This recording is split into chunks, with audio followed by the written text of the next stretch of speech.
test. Can you guys hear us reasonably well? Well, I haven't actually said anything, so they probably can't hear me. Well, you're saying stuff now, so that's the important part.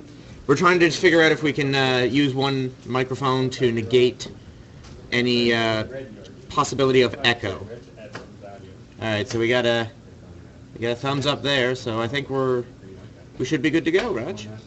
Okay, now I should probably get the Skype screen out of my window so I can actually see what's going on. Yeah, well, you can watch it on here if you want to. This one's up to speed, so we'll do just do the introduction. Okay. All right, so hello everyone, welcome back to the finals of Theros Game Day here at Midgard Gaming. This is Chris Stoyles, joined this round by a semi-finalist who was unfortunately eliminated, Mr. Roger Ivany. Welcome, Roger. Thanks. I'd say it's good to be here, but I'd rather be in there. Obviously, yeah. No, well, I'm in the same boat as you, so... All right, so this is our finals, as we mentioned, and on the right is Mr. Michael Ingram. He is playing the green-red Devotion deck from the Pro Tour, pretty much just a combo-esque kind of deck to go off with the Nykthos Shrine to Nyx. And it seems to have been pretty explosive at times here today. It's seen a lot of really powerful draws. I mean, last round on camera, both of the games just, in the second game, Mike got a turn 3 Garrick Primal Hunter onto the board, which then proceeded to slam a Pelucranos into play. So those are pretty powerful plays. Seems good. Yeah, seems good. And on the left-hand side is Mr. Shane Crew Wyatt. He is playing a red-black sort of kind of aggro-y mid-range sort of deck. It's pretty aggro in Game 1. Game 2, we're likely to see him more control. Kill everything. Right, so like he has cards like Anger the Gods and things like that to go control if he needs to. Which I definitely think that if there is any matchup that he wants to do that, besides of course the mono-red matchup, it's probably this one. So we're going to see a double Tormented Hero start for Shane, and he is just going to pass the turn after hitting Mike down to 18. There's the Voyaging Satyr. Now, Voyaging Satyr is a key card in this particular strategy, as it does, of course, have the synergy by untapping Nykthos, and that just generates an absurd amount of mana. Yep, so, it's not ideal here, obviously, but... No, well, when you don't have the Nykthos, it's not necessarily where you want to be. And actually, you see there, Mike does not have a Nykthos in his hand, so he's very happy to just trade off the Voyaging Satyr with a Tormented Hero to try to stem the bleeding a little bit. And Shane doesn't seem to have drawn any red sources. No, Shane is without red mana. And what do we got here? This is a Scavenging Ooze, and that's going to eat the hero. Okay, so this might be part of the reason why he went for the trade there, was to get that try to get that ooze online. Of course, Hero's Downfall from Shane is going to take that down. And it looks like a Desecration Demon. Desecration Demon is one card that on the latter part of the last standard into this standard has really picked up in popularity. Very powerful card. And it's also pretty good to play on an empty board. Indeed, and I don't think Mike is going to be too eager to sacrifice Pelucranos here to keep that demon at bay. So we see a Blood Crypt here from Shane. That is going to knock him down to 18. He seems to have forgotten about his life dice. Okay, there we go. We get a hand reaching in for that. And Spike Jester going to come down. The little 3/1 haste creature.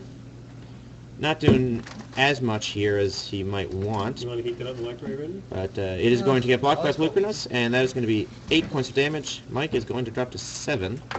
Shane presenting quite a block here. And there you see the Nykthos drawn. Yeah. So Mike, I believe, has an Arbor Colossus in his hand, which he is likely to just slam down here, which does trade with Desecration Demon.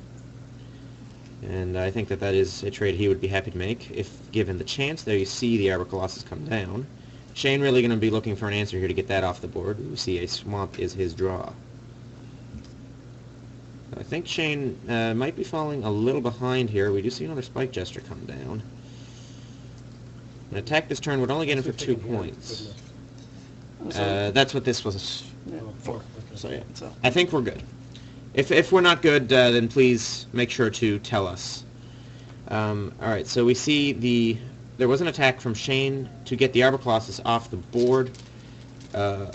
Of course, one of the main reasons to do that is Arbor Colossus does Monstrous on 6. Its Monstrous permits Mike to destroy a flyer, so that demon was going to die either way. Might as well take the Colossus with it. So Shane's board is looking pretty small here at the moment. Yeah. Facing down a Pelucranos. And another Arbor Colossus come down. Pelucranos, of course, when it goes monstrous, will be able to just destroy that tormented, or that hero there. Is it Tormented Hero? Tormented Hero. Tormented Hero, Yeah. okay. So we're going to see an attack from the Pelucranos here. And Thrill Kill Assassin coming down. Seems unlikely it will be unleashed in this situation. Yes, definitely not what he wants to do. Now, an interesting thing to note here is that if Pelucranos goes monstrous and destroys the Thrill Kill Assassin, the Pelucranos will go with it due to the Death Touch on the Thrill Kill. So that could be very relevant here, and I'm not sure if Mike... I can't ever assume that Mike doesn't know about an interaction like that, but, I mean, you never know. Good players have made mistakes before. Oh, I've made some doozies here today. And I made a pretty brutal mistake yesterday under the camera in our semifinal match. So it does happen.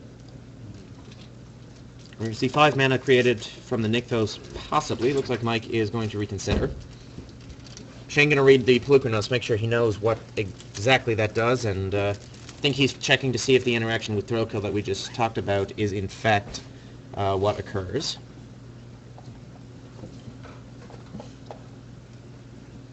We'll see what Mike decides to do here. If you're in Mike's position right now, you're staring down a 2/1 and a 1/2 Death Toucher with your board of Giant Fat with no trample. What do you do here, Roger? Oh, how much mana can we make out of Nykthos here? Nykthos currently creates 5 mana, so Roger will Mike will have access to 8 mana, I believe, if he activates the shrine this turn. I just might trade off Pelucranos with the Thrill Kill and then monstrous the Arbor Colossus and get in there. Okay, yeah.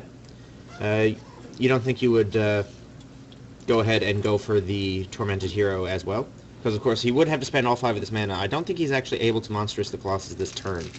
Because he does have... Because where it is XX, he does need to use 5 of the mana to take down just the Thrill Kill. It looks like he's just going to go for both. And get in for 6? Yeah. Yeah, that's... It definitely seems fine. Puts Shane on lethal swing next turn. So I'm not sure what Shane can draw here to really get out of this besides removal. I don't know what he drew. That was the swamp in his hand. Yeah. I didn't quite catch what he drew. It looked like a gold card. It's a Doom Blade. Oh, okay, so it's exactly what he needs. So I'm guessing he's going to wait for the monstrous. Yeah, and it looks like Mike is not going to go for that. He's just going to add another Colossus. 6 mana. Here's a Pelucranos. Attack. That's going to get Doom Bladed.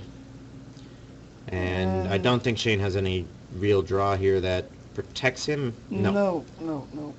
Shane does not have any ways to... No Damnations in deck for Shane.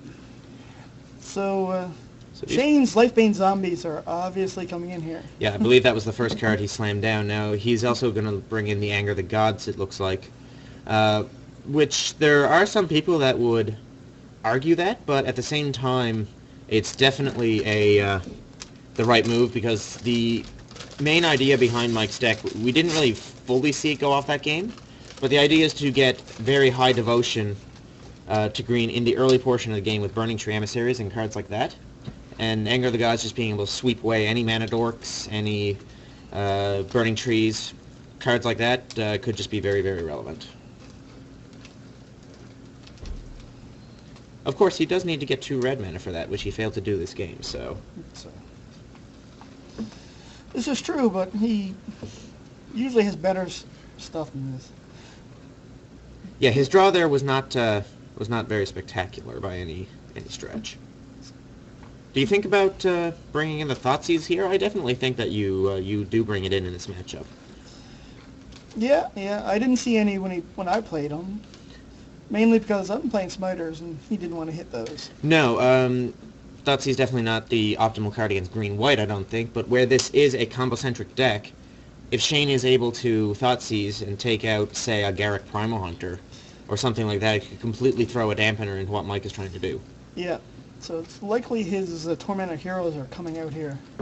Quite possibly, yeah. Now, although I didn't see him bring in Thoughtseize. It looked like it was only the 2 life bands and the 3 angers he brought in. I don't actually think that he brought the Thoughtseizes in. They are still in his board, actually. I was They looking are? at his Devour Flashes. Yeah. He is looking at those, and it looks like he's going to go for them. And Underworld Connections, maybe.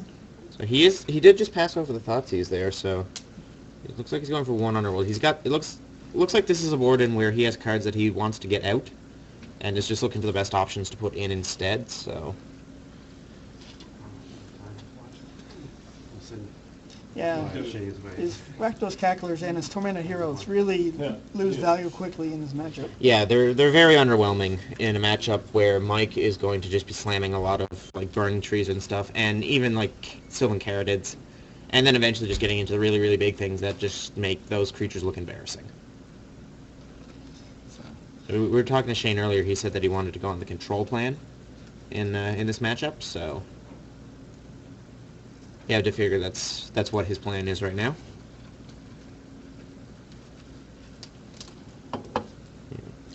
Yeah, the one thing I disagree with though, Roger, is the fact that he is leaving the Thoughtseize in his sideboard. I remember watching a video that Brad Nelson put out on this very deck that Mike is playing, and he specifically said that in a meta filled with main deck Thoughtseize, the deck loses a lot of value, because if the Thoughtseize takes out the big haymakers, and all you're left with is ramp, then that ramp doesn't do much by itself. In my quarterfinal game, I thought season 3 times and Lightbane Zombie, and I still lost. So clearly it's not the end-all, be-all, but... So, I don't know if you guys heard that, but Larry played Mike in the quarters, and Thoughtseize him 3 times and Lightbaned him, and still lost. So... He must have had a very, very, very good draw that game. He did. Kept drawing what he needed. Yeah. So, but, I mean, obviously the problem with that plan is, while that is definitely good against him, I mean, you still can't stop the top of the deck, so... Thoughtseize is great at taking out what he has, but it's not good for what he's going to get.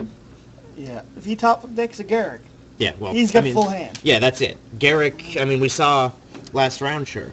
Garruk was on the board for Mike, he plussed it, and boom, draw 5 cards, just like that.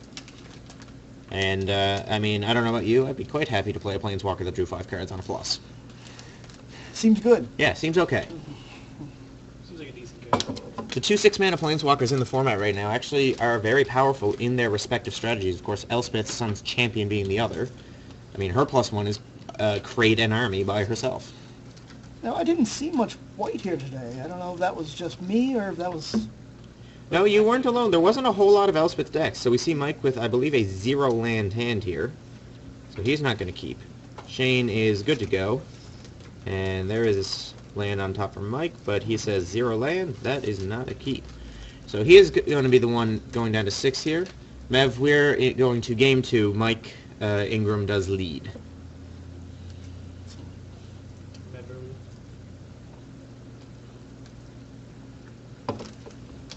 So, I'm not sure what Shane had in his hand there. I saw at least 2 land. I believe it was a basic swamp and a Rakdos Guildgate.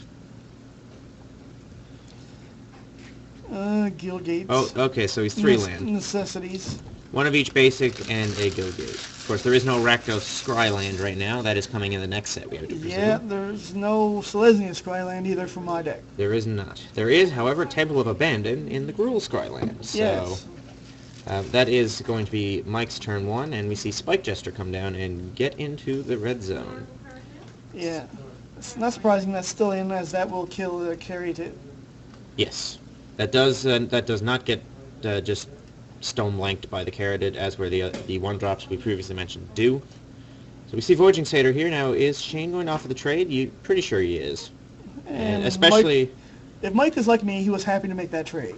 Yeah, definitely. So there is Lifebane Zombie. It looks like Pelucranos was the only target. He has another Pelucranos in hand, as well as 2 land and a Domre Rod. So, I have to presume that his plan is going to be to get that Domrad online. Unfortunately, there is no protection for it against Lifebane Zombie. And it's going to die pretty quick if he does play that. I guess he's hoping to draw a card, maybe? Alright, so it looks like he might have drawn something else that he wants to play, and it's going to be Scavenging Ooze. That's not a bad one. Wait, did he not target the Lucanos? There was two Polyphenols, one of them was exiled. Oh, Doomblade. So, Doomblade, in response, Nom. Yeah. So we're going to hit for 3, down to 15. And Shane going to play that Thrillkill Assassin. We have to assume he's not going to unleash this here. It's... Against the deck with the big monsters, as Mike has, Oh, I don't think I would have. He is going to do it, however. Going to stay on the aggressive here. Yeah, he's trying to stay on the offense, and Domrad is going to come down, so I think Mike's plan is to use this to try and draw an attack on that in order to preserve his life total a little bit, and now he's punished for the awkward tap not tapping the Nykthos for the Domrad, because he drew an Elvish Mystic. So it looks like this attack's going just upstairs. Shane choosing to ignore the Domrad, and we see Desecration Demon come down. Now, do you like the play of just going upstairs there, Roger? Because we do know, Shane does know about the Plukranos and the ability to fight off Lifebane Zombie. Well, that's the only thing that's going to hit here. True. He's certainly not going to do it with the Thrillkill. Shane seemed to have tapped an extra land, or did one come into play tap there? no, you tap 5 for Lucas and Elvish. I'm not sure what Shane did there, but either way, we see a fight on Dome Ray. Hero's Downfall going to take up Lucanos. That's actually pretty huge. Demon's going to get tapped down, and it looks like Shane just going to put the pressure on Mike, put him to 8 life here. Yep. Shane seems to have no hand left. It looks like Mike has another Dom Ray in hand, and I believe his draw for the turn was an Arbor Colossus. Shane does appear to be empty-handed. Yeah, okay, so it is an Arbor Colossus in hand from Mike. I have to imagine that he's going to plus the Dom Ray this turn. Oh wait, now, is Dom Ray's fight ability on 2? Yeah. Yes. Okay, so that's a little bit interesting, although I don't think that he's going to want to do that, because there is no really valuable fight here. I mean, he can fight and trade with Thrillkill, but I mean, that's not where he wants to be. He just dies to the Demon then. And the Demon is going to... And the Demon would... It's too big for Colossus yeah, here. the Demon would just eat the Colossus. So we see a plus on Dominant Rod, no reveal. So there is not a creature on top. Which is definitely bad news.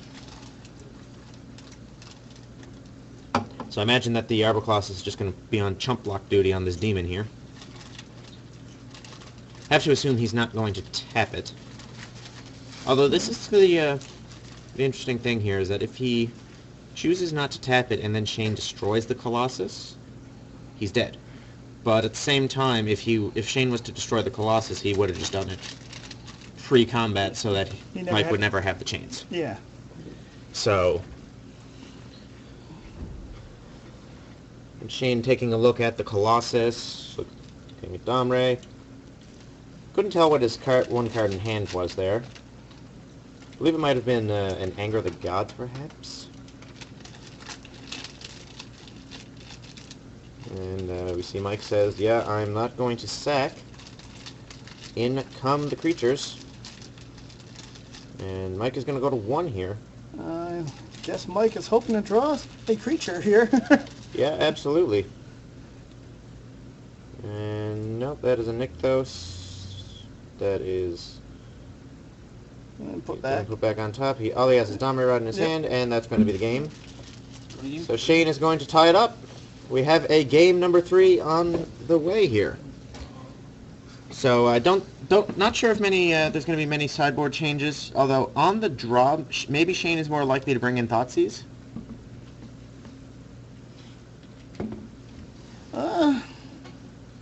I don't know. I think he might be happy with his deck here. We'll see. It's very possible. He is going to re-examine his board, and looks like Mike is going to do the same. Alright, so just going to give a quick shout out to our viewers right now. Thank you everyone for joining. 73 people currently watching. Thank you very much for tuning in. This is the finals of Theros Game Day here at Midgard Gaming. This is Chris Stoyles. I'm being joined by Roger Ivany here on commentary. And of course we have Michael Ingram on your right playing Green-Red Devotion. Pretty much the same list from the Pro Tour. And he's facing off against Shane Wyatt playing a red-black mid-range aggressive deck. Yeah, his own brew, even. A deck of his own creation. So. And so this, that is one of the interesting things about this format, is that while there are definitely decks that are cropping up and being called, like, you know, the quote-unquote defining decks within the format, this is definitely a format where you can do a little bit of abstract deck building and still do well. Yeah, the format's still pretty open, so that's good. It's lots of variety, lots of different decks. Exactly. I mean, the first deck that I played in this format, I played it for about three weeks or so, was a blue-black control deck. Now, this was an idea that was dismissed by most because they said, oh, well, it's a control deck that doesn't have Supreme Verdict. Why would you ever want to play that? But I was using it, utilizing Ashiok and, Far Away, just all kinds of removal like that. And the deck did incredibly well, actually. I had, I believe, 20 match wins under my belt before I was handed my first loss. So... Well, I am playing the deck I've been playing for a year now. The old green-white. Green-white aggro. Green-white for Roger Ivany. That is always going to be the case, it seems, unless something else pretty big would have to crop up, I think, for you to change at this point. Or I get out my ass and actually build something new. Or that. So. Shane is back at the table now. I believe he just took a quick bathroom break. Yep. And of course, my standard playing is few and far between. Yeah. Yeah, we were saying earlier, Roger is very much of a limited expert, more so than the standard format. Definitely seem to prefer the limited format. I do. I wouldn't call myself an expert. Well, there seems to be a golden rule. It's pretty much an undeclared rule, although by many it's declared at this point. If you are talking to Roger Ivany after a draft, or after the draft portion of a draft, and he says, yeah, my deck could be better, I'm not too happy with it, Roger's going to 3-0, and you're just going to get completely crushed. Happens almost every time. I don't like this deck. Wins? Yes, actually. Yeah. The limited torpedo as declared by Blair. Mr. Grouchy. He's Inferno. It's Inferno Titan, guy. That's what he is. He's Inferno Titan. Love a beard. Oh, us red bears got to stick together. True enough. The red beards. My beard is not red. I don't know facial hair to become a red beard. Roger still had all these Ivany. Hey, John, you should change your Twitch name to NX and Cymede.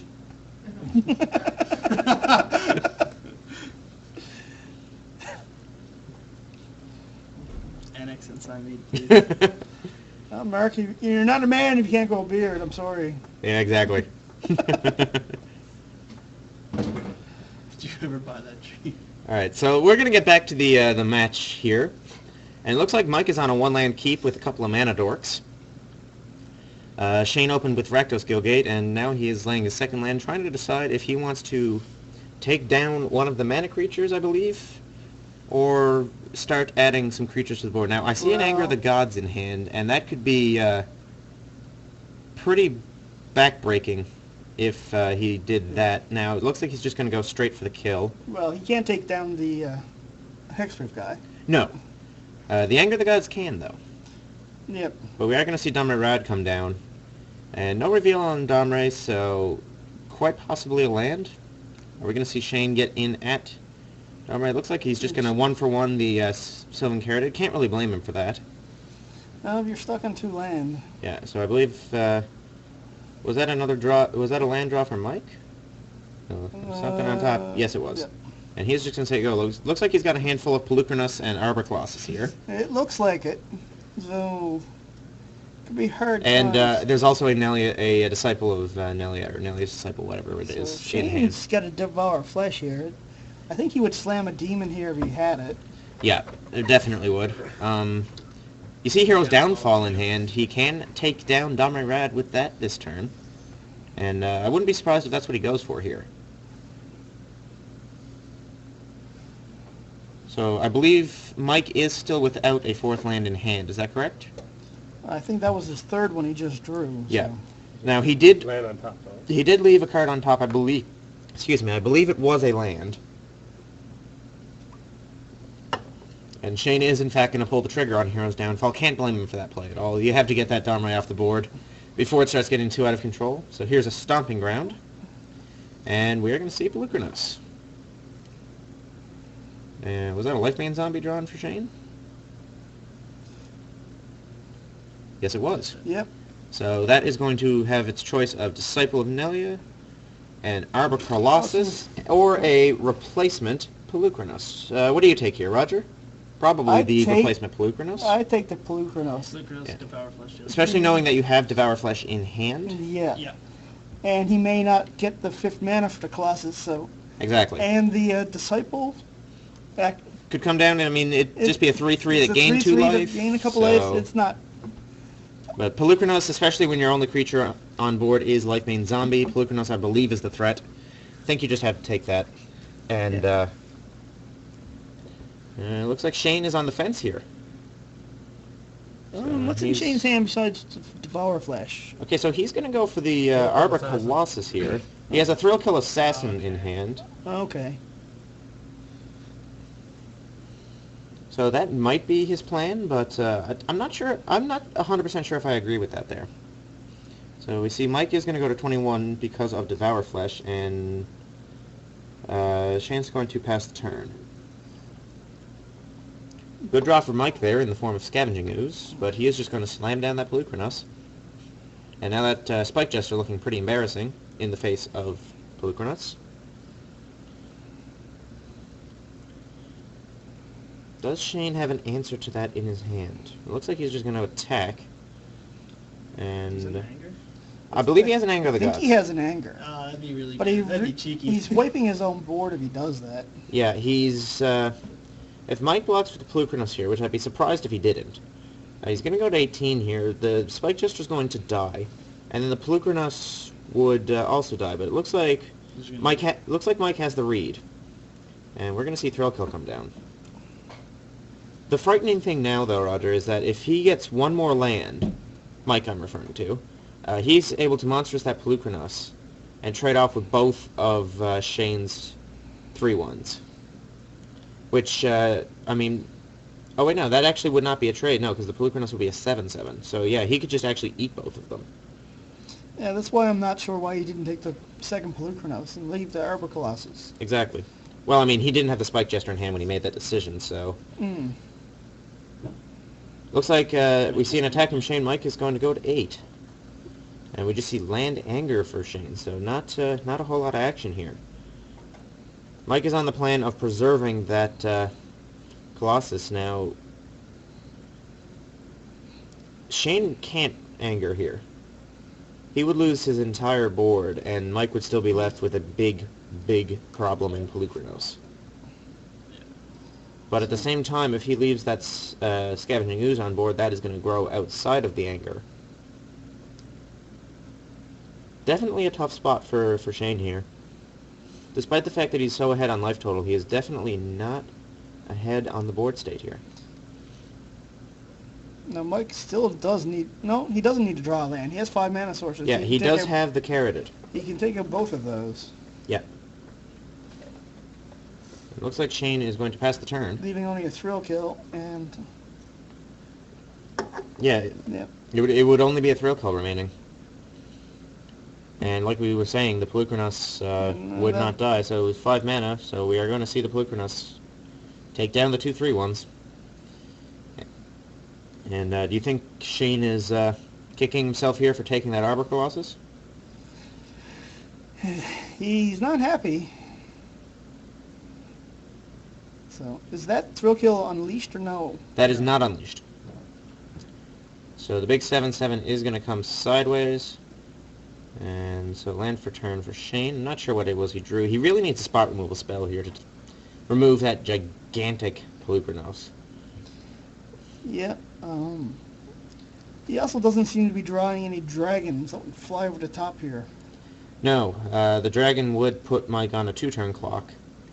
Well, not actually because of the use, but...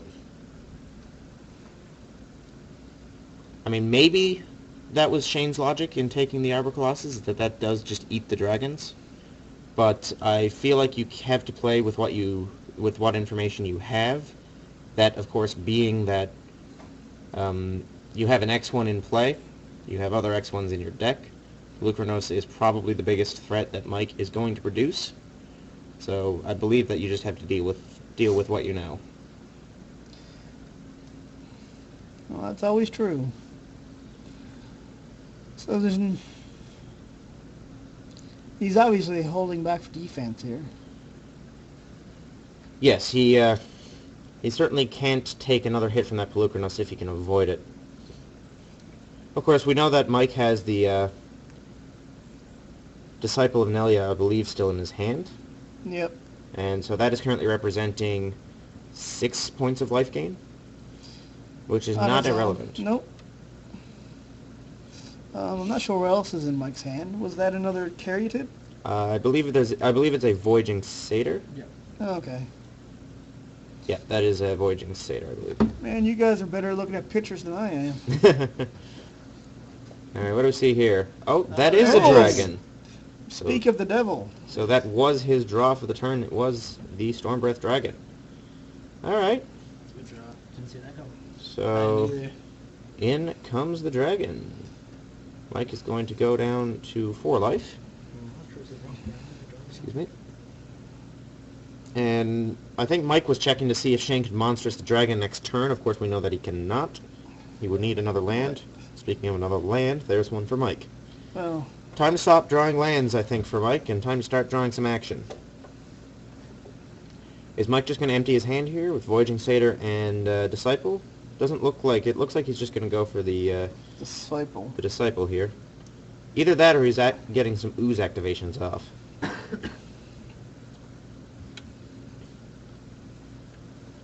Alright, looks like he's on the gain a good bit of life plan, so he's going to lay the Disciple, gain 6 life. Gain 6. And he still has 2 mana open to activate the Scavenging Ooze twice. So once he finds his life... Right next to 11. Okay, there's the 10, so Mike is at a theoretical 12 here. And 1 card in hand? 1 card in hand for Mike. And it is the Voyaging Satyr. Already took the Colossus. So here comes an attack. I believe Thrill Kill is likely to just block this Polukranos here. Or is he going to block the Scavenging Ooze to negate further life gain?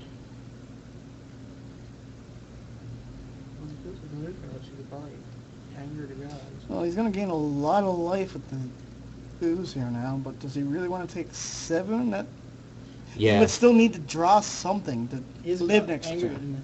He has Anger in hand, but that won't kill the Scavenging Ooze because Mike does have the mana to activate it twice. So if he trades off with the Polukranos, he will be able to destroy the Nelia's Emissary, or not Emissary, Disciple, and the Caryatid. As well, he would not be affecting his own board with that as well, because the Thrill Kill would be dead. So, I definitely don't hate taking out the 7/7 here. Well, and if he draws a piece of removal, he can get rid of it anyway. Exactly. And wipe the board. And hit for 4. Yeah. Well, if he draws removal. There's a few ifs, but... And, If he draws a rule, he can kill use the same way, so Yeah. it doesn't matter. So we should take everything. So yeah, the 7/7 I definitely believe is the block. They die to the same thing and takes less damages. Yeah. Definitely true. Getting the Polukranos off the board this turn would mean that it is not attacking again on the following turn. Also pretty important, considering that Shane would be on a 2-turn clock if he lets that hit him. well, he'd be on a 1-turn clock because he'd be at 6. Correct, he would Yeah. die on the following turn. As where this way, he's... Actually, I believe he still dies on the following turn, if Mike is allowed to untap with all his mana and that ooze. Because how many creatures are in the graveyard right now? We see 2 on Shane's side of the board and 2 on Mike's. So that would be 4. It will be 5, 6. Shane going to take the riskier line here and try and prevent some life gain? It looks like he is. Alright, so we're going to see 2 creatures get exiled. Mike is going to go to 12. Shane is going to go to 6. That was definitely a risky play from Shane So there. Shane needs to top deck something. Yeah.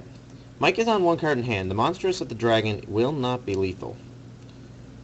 So he really needs to draw Hero's Downfall, Doomblade, one of those removal spells, I think.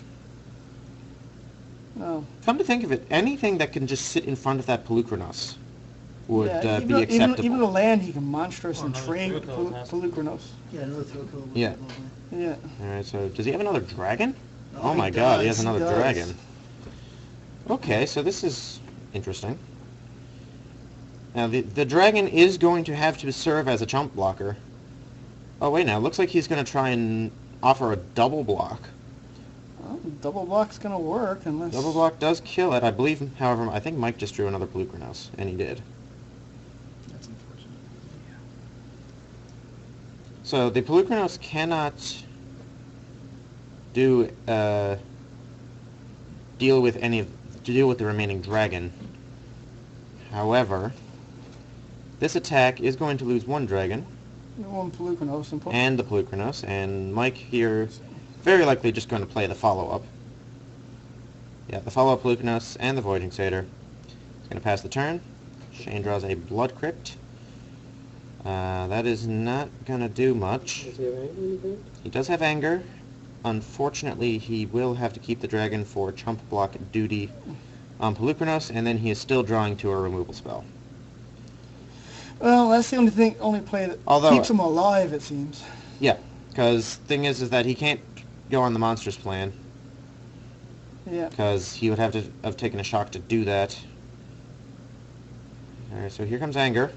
Yeah, top deck removal. 3 of Mike's creatures are exiled. And we see a draw from Mike. He is going to... That is a Wasteland Viper. Oh, okay, so I see what's going on. So he's Blood rush again. Going he's attack, attacking, he's Blood Rush, and then Monstrous. So that the death touch is lethal. Yep. Okay, well that's going to be that is going to be our match. Michael Ingram is going to take it down 2-1. Red-green devotion. So 2 game days, 2 champions, 2 devotion decks. Yep, a lot of devotion going on around now. Yeah, the devotion decks are really making a huge impact on the standard format. Of course, mono blue devotion winning the Pro Tour. Mono black devotion and this green-red devotion deck also in the top 8. There was a mono red devotion in top 8. There was a mono red devotion in the top 8. Just these monocolored devotion strategies are just becoming gigantic players of the format. And mono white won here yesterday. And mono white won here yesterday. Although I don't know if it was devotion based or not. It was. It was. It was devotion based with Nykthos. Okay. I was in top 8 yesterday with mono blue. So that is going to be the end of our tournament. Congratulations to Mike Ingram taking down the Game Day Championship with Red-Green Devotion. So thank you very much, everyone, for tuning in. Make sure to check us out again in the future. For now, this is Chris Doyles, that's Roger Ivany, and we're saying goodbye. See